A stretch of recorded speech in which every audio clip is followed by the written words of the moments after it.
I've actually been surprised every time I go into something, somewhere in there is God. Yeah. And the fact that I don't trust him. Exactly. Yeah. And I've raged at God, but I don't know how to build that trust. Could I discuss with the whole group how to build trust in God? That'd be a good thing to talk about, I think. And there's some really simple and direct things you can do to slowly build your trust in God and get to know God better. And in fact, I definitely feel that's probably a thing that... moot topic for today, so definitely the right one. So does that sound good for you? I feel that... Thank you. Yeah, I feel that for many of you, you're doing emotional work, which is great, but you're forgetting the reason why we're doing emotional work. It's only so that we can connect to God better. That's the only real reason, right? Now, if inside of myself I don't, 1, believe God really exists anyway, 2, feel that God's an entity, 3, feel that God's very trustworthy, 4, feel that I can have any faith in God being good, if I have none of those things happening, then how am I ever going to want to deal with an emotion that's preventing my relationship with God when I already have all these blocks towards God anyway? So what we need to do is it all hard to come off, is it? So what we need to do is we need to come to understand some basic ways in which we can get to know God better and come to trust her, right? And for many of us, it's the lack of trust in God and the lack of faith in God that when we hit a certain emotion that's quite dark and deep within us, we automatically stop. Because what else do we do when we're self-reliant? When we're self-reliant, we have this tendency to hit the emotion. We go as deep as our self-reliance will allow us, but not deep enough to release the emotion, right? And as a result, because there's this gap about how we feel about God dictating most of our life, we don't actually go through into that really dark place that is going to be the real rip out of the emotion out of us, and it will be gone. So what happens is we get so deep till self-reliance kicks in and we go, no, I can't do any more now. That's it.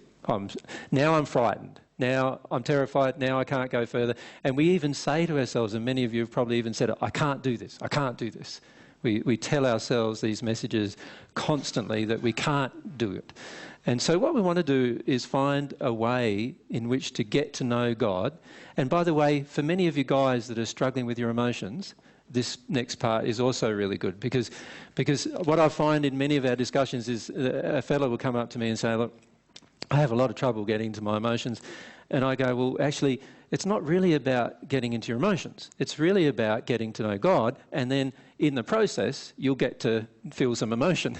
You know, it's sort of the emotional side is really a subsequent result of your desire to get to know God, not the other way around. And then I get asked, well, I don't really believe God, or I don't really believe that God exists, or, you know, all those, how can I know? Yeah. And the basis of how you can know, I'll go through with you now, I feel. That'd be a good thing to talk about. Could I just talk about that a little bit as Sure. well? Just that in the last 6 months, that has been my focus.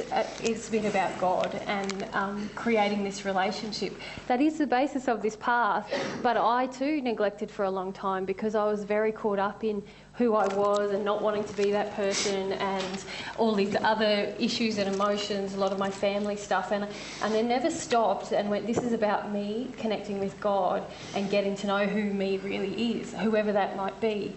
And just stopping and focusing on that and exercising my desire to know and understand God brought me lots of different books and experiences, and it's also really empowered me in this emotional process.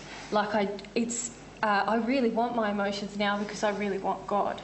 And God isn't this like religious figure that I kind of had a lot of baggage about, God and religion being the one thing and being controlling and hypocritical and all of these things. And really stopping and feeling who is God and how much do I want God has really helped me so much. So I feel it's such a beautiful topic to talk about.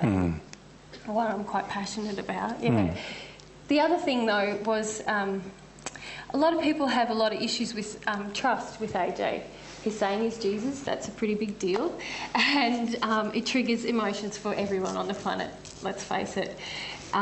Whether we want to feel about that yet or not, it's definitely there. And I was speaking to a group recently, and I was saying that for myself, I also had a lot of issues with trust with AJ, and I also had a lot of issues with trusting what I felt was this other identity, who I am, and really taking my focus to God and developing that relationship and trusting that God can teach me these things has streamlined not only my emotional processing but this relationship, because I'm not having to trust AJ. I'm not even really having to trust... I have to trust what I feel, but beyond that I get to trust someone who really knows what he's talking about. And that I feel for everyone on this path, it's not about us. We're here to teach it, but really, please know it's about God. It's not even about your emotions. Yes, we're emotional beings, but in the end, it's about God, and it's the best relationship ever. And yeah, that's why we stand up here and just talk about all these different things, is only in the hope that you might know God a little bit better. Because once you make that connection, you don't need us anymore. You know, yeah. Yeah.